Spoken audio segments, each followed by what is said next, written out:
아마 오늘 아침에 우리가 안식일이기 때문에 서로 음성을 하긴 했지만은 예수님이 하셨던 인사법을 좀 함께 하면 좋겠습니다. 예수님께서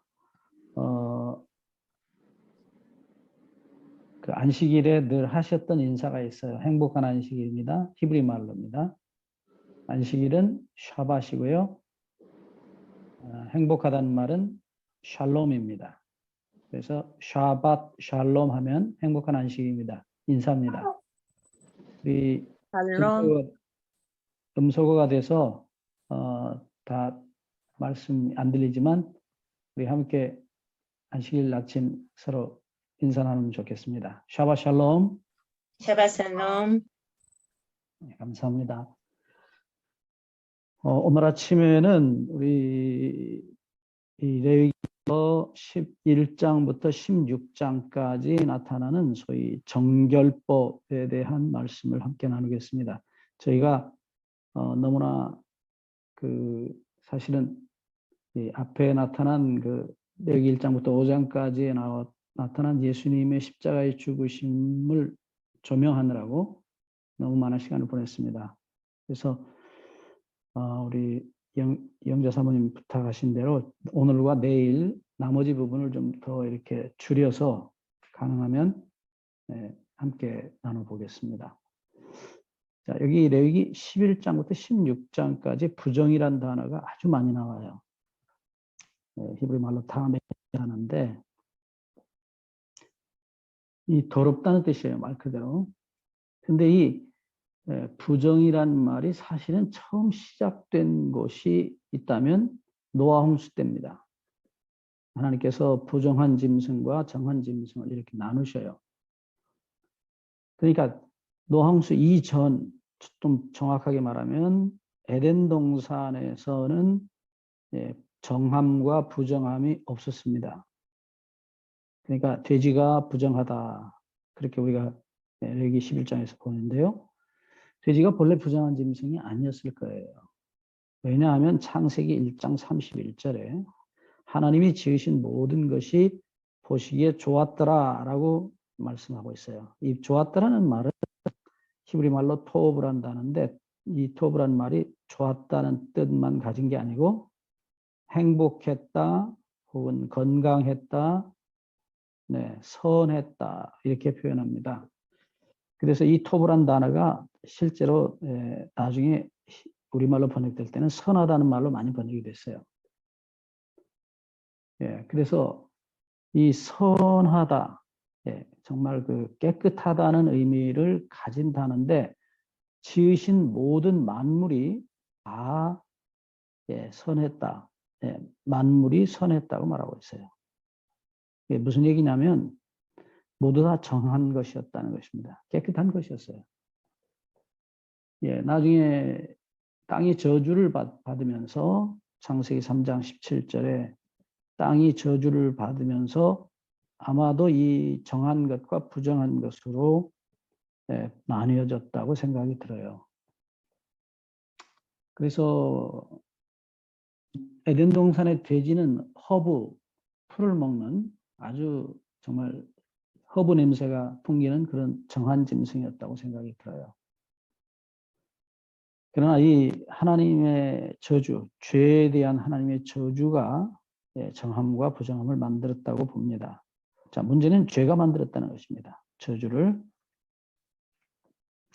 자, 저주는 잠시 우리가 좀 이야기를 하고 가는 게 좋겠습니다.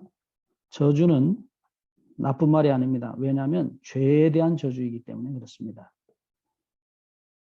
자, 기억하실 것은 하나님은 죄를 저주하셨지 죄인을 저주하지 않으셨어요. 죄인은 저주를 받은 일이 없습니다. 창세기 3장 14절에 보시면 뱀이 저주를 받습니다. 그 다음 두 번째 창세기 3장 17절에 땅이 저주를 받습니다. 천연계죠. 근데 사람은 저주받았다는 기록이 창세기 3장에 없습니다. 오해 않기를 바랍니다. 당연히 저주를 받아야죠. 왜냐하면 하나님의 법을 범했기 때문에. 그런데 이 아담이 범죄해서 저주를 받아야 마땅했음에도 불구하고 아담을 저주하신 일이 없어요. 아담에게는 저주란 말이 해당되지 않습니다. 왜요? 하나님의 사랑이시기 때문입니다. 여러분, 아버지가 사랑하는 아들을 저주할 수 있습니까? 없습니다. 그래서 이 범죄한 이후에 아담이 범죄한 이후에 4천년이라는 긴 흐르고 이 죄의 역사 속에서 인간이 죄악의 마지막 구렁텅이에 내려갔을 때에 이제 더 이상 내려갈 수 없어요. 이때는 더 내려가면 그야말로 자멸입니다. 자멸이란 말 여러분 아시죠? 스스로 죽어요. 예. 그래서 십자가에 돌아가실 필요가 없게 돼요. 그냥 자기들끼리 멸망을 당하는 거예요. 스스로. 근데 그때 마지막 단계입니다. 이때에 하나님께서 이 죄의 마지막 구렁텅이에다가 더 내려갈 수 없는 마지막 구렁텅이에 하나님께서 십자가를 세우십니다. 예, 고린도전서 15장 45절에 보시면 예수님을 가리켜서 마지막 아담이라 그런 표현을 썼어요. 자, 아담이 저주를 받아야 돼요. 당연히 저주를 받아야 됩니다. 그런데 이 아담 대신에 마지막 아담이신 예수님이 십자가의 저주를 받으십니다. 이야기는 대단히 중요한 성경의 스토리입니다. 자, 갈라디아 3장 13절을 보시면 갈라디아 3장 13절에 그리스도께서 우리를 대신하여 율법의 저주를 받으셨다고 말했어요. 율법의 저주입니다. 자, 율법은 선한 것입니다. 의로운 것입니다. 거룩한 것입니다. 예. 로마서 7장 2절에 율법은 거룩한 것이라고 말합니다. 근데 이 선하고 거룩한 의로운 율법이 뭘 저주하느냐면 죄를 저주합니다. 자, 다시 반복합니다. 죄인을 저주하지 않습니다. 왜요? 죄인이 바로 하나님의 자녀이기 때문입니다. 아버지가 자식을 저주할 수 없어요. 그런데 여기 갈라디아 3장 13절에 나타나는 놀라운 말씀은 그리스도께서 우리를 위하여라고 되어 있어요. 우리 번역이 그렇습니다. 근데 여기 위하여라는 단어가 헬라어로 휘페르라는 단어예요. 휘페르. 이 휘페르라는 단어는 뜻이 뭐냐면 위에서예요. 예, 우리 죄인이 여기 있습니다. 근데 하나님의 저주가 죄가 되어버린 우리 인간은 이미 죄가 되어버렸어요. 우리 지난번에 공부했죠. 고린도후서 5장 21절 하나님께서 죄를 알지도 못하신 자 예수 그리스도를 우리 대신 죄를 삼으셨다고 되어 있어요. 죄. 인간은 그 존재 자체가 죄예요. 죄의 유전자를 가지고 있기 때문입니다. 근데 그 죄가 된 인간에게 저주가 당연히 내립니다. 이 죄는 반드시 없어져야 돼요. 그런데 이 저주를 우리 위에서, 이게 위에서란 뜻이에요. 위에서. 그러니까 예수님이 중간에 들어오셔가지고 우리 위에서 하나님이 내리시는 저주를 받으셨어요. 그게 본래 말이에요. 그러니까 예수님이 저주 덩어리가 되신 거예요. 죄 덩어리가 되신 거예요. 그리고 그 저주를 받으시고 우리 대신 죽임을 당하십니다. 이게 갈라디아 3장 13절 말씀이에요. 거기 끝에 보시면 기록된 바, 구약에 기록된 바 나무에 달린 자마다 저주 아래 있다는 말씀이 나타나요. 이게 대단히 중요한 상징입니다. 자, 나무에 달린 자가 저주받았다. 이 기록이 첫 번째로 나타나 있는 말씀이 창세기 3장 14절입니다. 사실은 어떤 집사님이 이걸 꼭 설명을 좀 해달라고 해서 그 집사님에게도 제가 설명드렸지만 공개적으로 좀 다시 한번 설명을 드릴 필요가 있어서 말씀을 드립니다. 자, 선악과 나무입니다. 선악의 지식의 나무입니다. 예, 그래서 선과 악을 알게 하는 나무의 열매를 선악과라고 그래요. 그러니까 무엇이 선이냐? 하나님의 율법을 순종하는 것이, 말씀을 순종하는 것이 선이고 하나님의 말씀을 거역하는 것이 악이에요. 선과 악을 알게 하는 지식의 나무예요. 여러분, 중국의 여의주 아시죠? 예, 용이 물고 있는 여의주입니다. 예, 여의주는 예, 한자로 이렇게 써요. 여의주. 여자가 입에다가 물고 있는데 뜻하는 것입니다. 뭘 계획을 하냐면 왕이 가진 구슬을 네, 왕의 빨간 열매를 하나님의 것을 먹으려고 했다. 그래서 여기 참 재미있는 하나의 그 얘기인데요. 용이 입에다 물고 있는 여의주는 선악과 나무예요. 아주 흥미로운 글자죠. 자, 어찌됐든 이 왕의 열매, 하나님께서 금하신 것을 먹어서 결국 인간은 죽게 됩니다. 그렇죠? 그런데 자, 분명히 계시록 12장 7절부터 9절에 보면은 용이 나타나는데 이 용은 옛날 뱀이라고 그랬어요. 옛날 뱀, 옛뱀. 그러니까 뱀의 원래 모습이에요. 날개 달리고 손발 달린 그런 뱀입니다. 근데 이게 나무, 선악과 나무에 올라 앉았어요. 날아와서요. 그 다음에 선악과를 먹습니다. 그리고 저주를 받아서 날개와 손발이 없어지면서 몸뚱이만 남습니다. 그래서 뱀이 돼요. 용이 뱀이 되면서 떨어져야 되는데 안 떨어지려고 여기저기 나무에다가 이렇게 가지에다 기대고 있다가 이렇게 소위 나무에 매달린 뱀입니다. 나중에 떨어져서 땅에 기어다니는 짐승으로 저주를 받아요. 이렇게 이 뱀이 떨어져서 땅을 기어다니는 짐승이 되기 전의 모습이에요. 이 나무에 온갖 힘을 다해서 몸을 안 떨어지려고 비틀고 있는 모습입니다. 네, 여기 누가 매달려야 되죠? 당연히 이 선악과를 먹은 아들이 매달려야 돼요.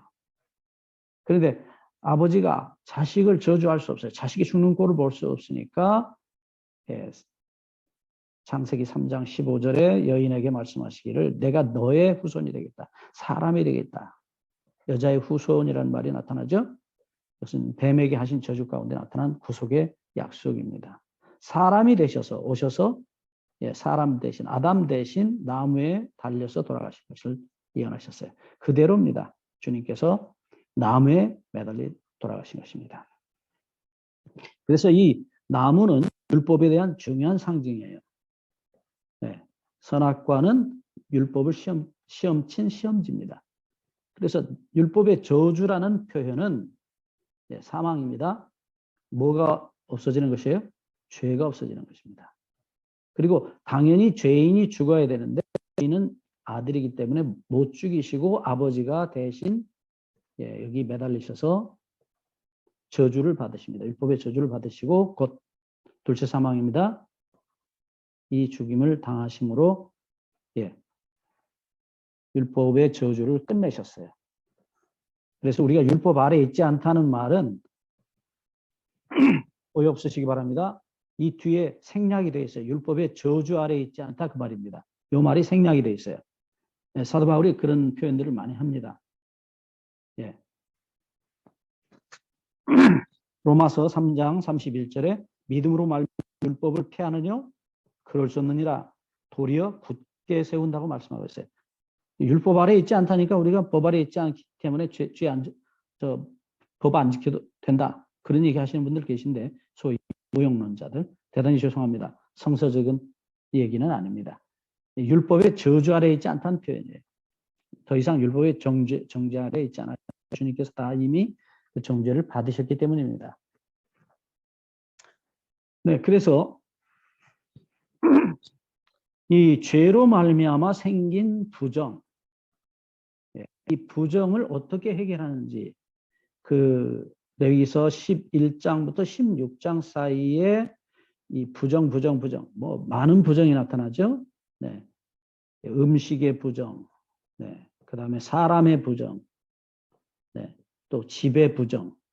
이게 사실은 다 뭐와 관련되어 있냐면 우리 육체적 생명과 관련되어 있어요. 네. 그래서 특별히 여기서 주목할 것은 사람의 부정 가운데 여러 부정인데 그중에 이제 생명을 낳는 자녀를 낳는 일에 있어서 부정하다고 말하고 있어요. 남자도 설정을 하면 뭐 다 아시죠? 예, 그 다음에 여자가 생리를 하면 월경입니다. 다 부정해요. 또 아이를 낳으면 부정해요. 네. 왜 아이를 낳는데 부정해요? 자, 우리가 범죄하기 전에 에덴 동산에서 아담과 하와가 그리고 우리가 살아서 자녀를 낳았다면 그게 부정합니까? 아닙니다. 아이를 낳는데 남자아이를 낳으면은 예, 40일이 부정하고요. 여자아이를 낳으면 80일이 부정해요. 예, 뭐 여자가 먼저 범죄했기 때문에 그런 얘기가 나와 있는지 모르겠지만 이건 뭐 생인적인 얘기입니다. 물론. 하지만 이게 다 부정해요. 왜 부정합니까? 예, 인간이 타락한 다음에 창세기 6장 3절에 말씀하신 대로 사람이 6장 3절 5절 쭉 계속해서 말씀하죠. 사람이 태어나면서부터 항상 그 생각이 악하다고 말하고 있어요. 악한 것을 생각해요. 계속해서. 그러니까 인간이 부정한 존재가 됐고 그 부정한 존재가 부정한 아들을 낳았을 때 여전히 부정해요. 그래서 이 영적인 표현인데 어찌됐든 이 육체적 생명에 관한 법들이에요. 네, 그래서 뭐 음식도 예를 들어서 건강에 더 해로운 음식이 있어요. 그건 부정하다고 말했습니다. 그래서 이게 다 무엇을 가리키고 있느냐? 이 부정에 대한 예수님의 설명을 가서 들어보시면 우리가 마태복음 15장 11절에 사람의 속으로 들어가는 것이 사람을 더럽게 하는 게 아니고 사람 속에서 밖으로 나오는 것이 사람을 더럽게 한다라고 말씀하셔요.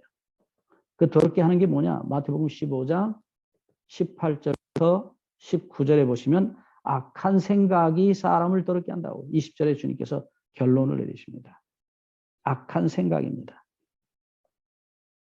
그러니까 지금 이 정함과 부정함이 상징하고 있는 신약에 나타난 주님의 해석은 분명합니다. 악한 생각이 사람을 더럽게 한다라고 말하고 있어요. 그래서 이 악한 생각이 더럽게 되는 원인이죠. 근데 이미 우리가 악 그 자체, 죄 그 자체가 돼 있어요. 우리 유전자가 이미 그렇게 되어 있습니다. 마태복음 12장 35절에 보시면 쌓은 악이라고 되어 있어요. 너희가 악한 생각을, 악한 마음을 가지는 것은 악한 쌓은 악에서 나온다고 말합니다. 근데 이게 헬라 말은, 본래 말은 악의 창고예요. 그러니까 인간이 악의 창고가 되어 있어요. 6천년 동안 우리 조상들이 쌓아온 그 악한 생각들이 우리 유전자에 그대로 쌓여 있습니다. 요게 밖으로 나오면 그게 악한 생각이 되고요. 그 다음에 이 악한 생각이 밖으로 표출됐을 때 악한 말과 행동으로 바뀝니다. 그래서 심판, 말 가지고 하는데 예수님이 말을 예로 드셨어요. 그런데 분명히 마태복음 12장 36절 37절에 보시면 이 말로 심판을 받는데 무슨 무익한 말을 하든지 심판을 받는데 그것이 그 뿌리까지 다 쌓은 악까지 이 전체가 심판을 받는 것입니다. 그래서 심판은 소위 종자 심판입니다. 유전자 심판이에요. 오해하지 마십니다. 하나님께서 우리 말만 심판하시는 게 아니에요. 그 말을 만들어내는 우리 속에 들어있는 생각. 생각이 어디서 나왔는지 창고를 조사합니다. 그 근원을 조사하는데 그게 바로 우리의 악의 유전자예요. 유전자 심판입니다. 종자 심판. 자, 그래서 이제 이 한 예를 들어봅니다. 레위기 26장 11절 보시면 하나님께서 이스라엘 백성들에게 성막을 주십니다. 우리말은 세우리니 그렇게 번역했는데 본래 히브리 말은 주신다는 표현이요. 나탄이라는 동사인데 여기 성막, 미시칸이라는 이 샤칸이라는 동사에서 왔어요. 미시칸은 샤칸은 뜻이 뭐냐면 거한다 뜻이에요. 거주한다. 하나님께서 우리 가운데 거주하시기 위해서 출애굽기 25장 8절에 성막을 지으라고 말씀하세요. 그런데 왜 거주하시느냐? 12절에 내가 너희 중에 행하여 그랬어요. 행하여.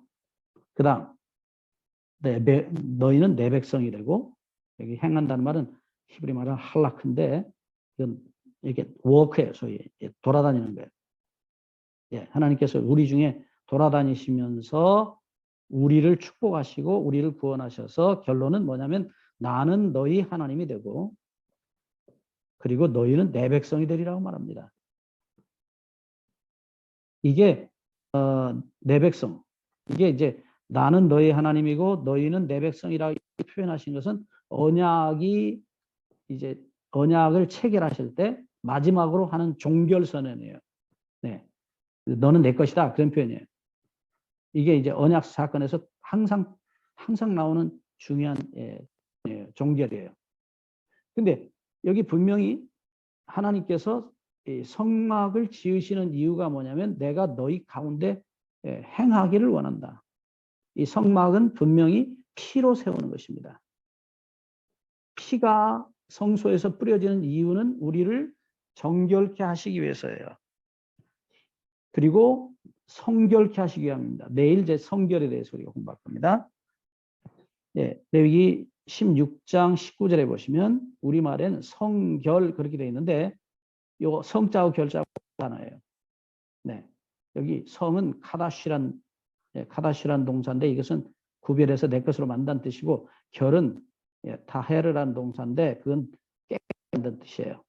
이제 우리가 지금 여기 11장부터 레위기 11장부터 16장까지에 나타난 이 정결법, 소위 깨끗하게 하는 이 정결법의 결론이에요, 이것이.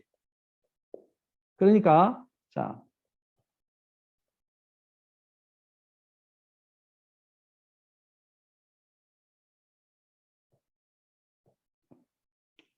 이 정결법에 있어서 말하자면 이제 클라이맥스입니다. 네, 마지막이 뭐냐? 레위기 16장 기별이에요.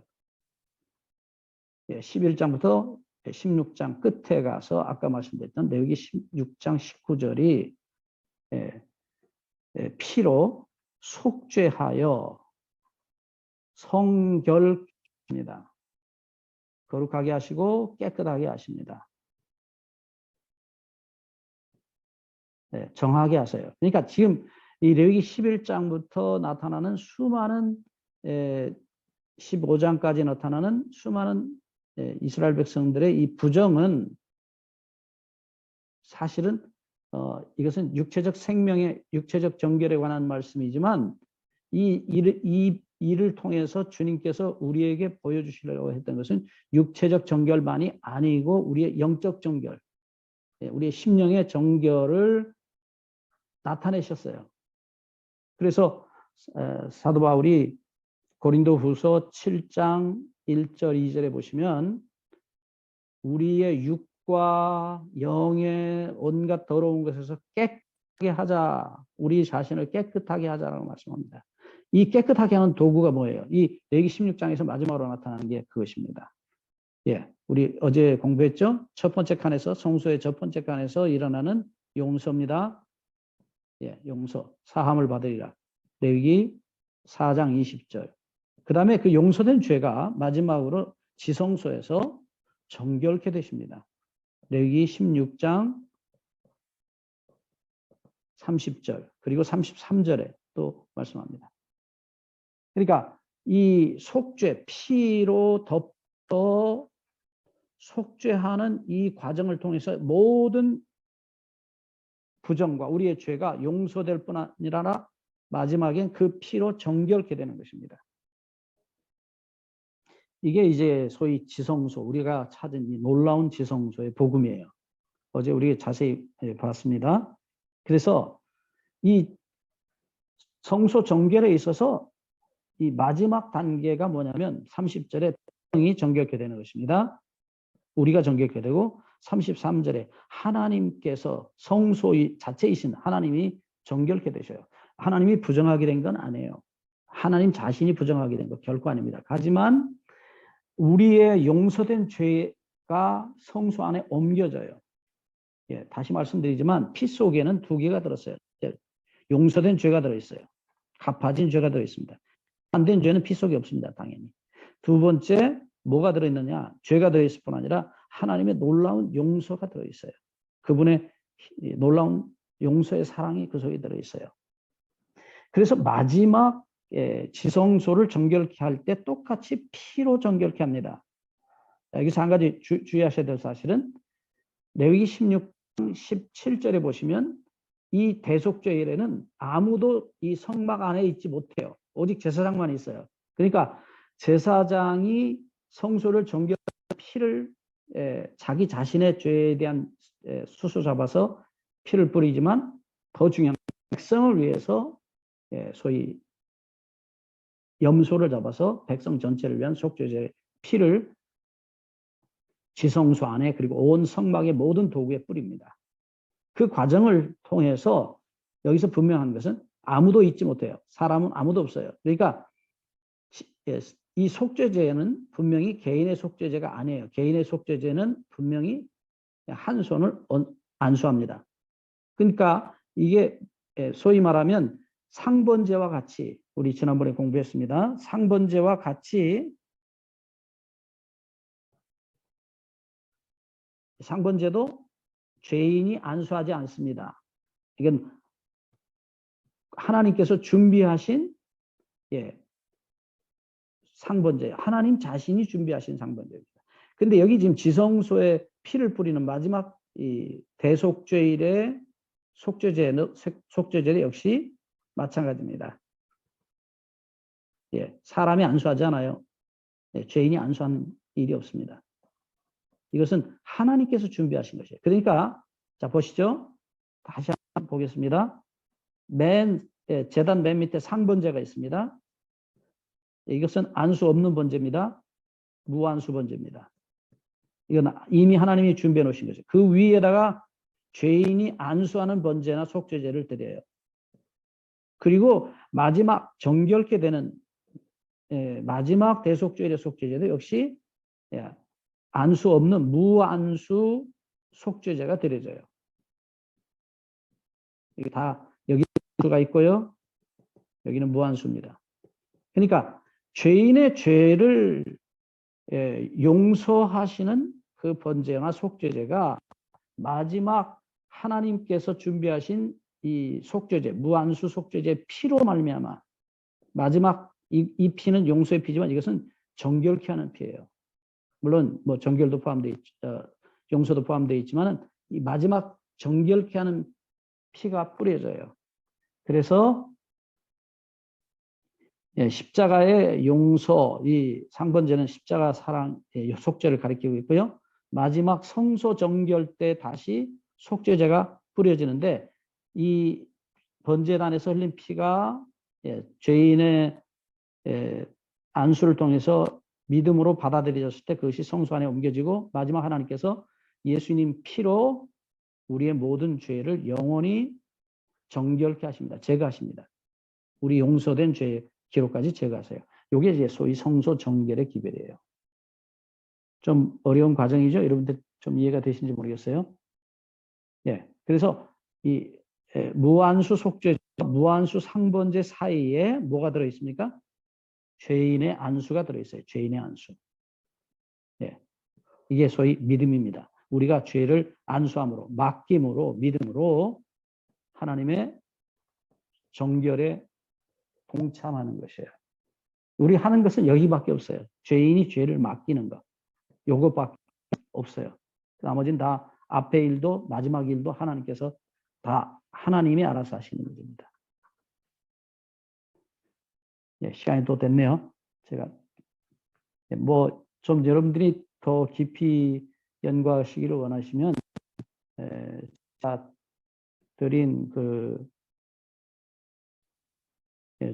제가 드린 아마 올렸습니다. 우리 십자가 사랑에서 그 성소에 관한 강의 들어주시고요.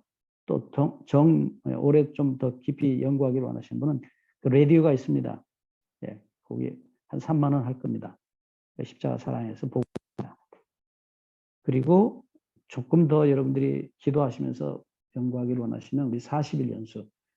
미국에서는 5월 8일부터 6월 20일까지요. 한국에서는 앤드루스에서 합니다. 한국에서는 충청 앞에 안면도 연수원에서